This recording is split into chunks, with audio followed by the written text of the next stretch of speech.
Todo react ang mga netizen sa kumakalat na news sa X na dating Twitter na may magbabalik sa ABS-CBN. Mula sa account name na kapamilya site sa X ay nakapost ang logo ng ABS-CBN na may blurred na shadow ng logo ng isang TV network. Duda ng mga netizen. Logo ito ng All TV Network na pag-aari na mag-asawang Manny at Cynthia Villar. Say ng mga netizen, collaboration ba ito ng ABS-CBN at All TV?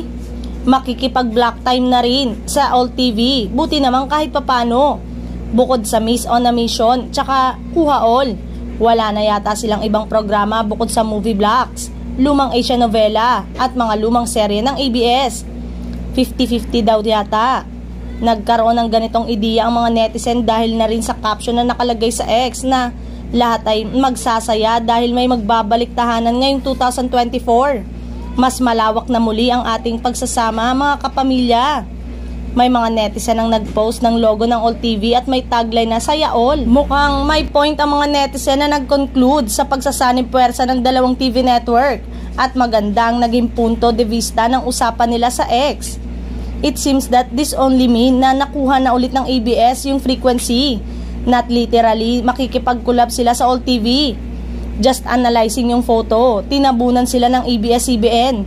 Kasi if magkukulab sila, pwedeng yung photo is naka-blur parehas. Komento ng isa. No, they need ng panibagong application for franchise plus Congress approval kung bubuwagin ng All TV at ibabalik ang channel to frequency sa ABS.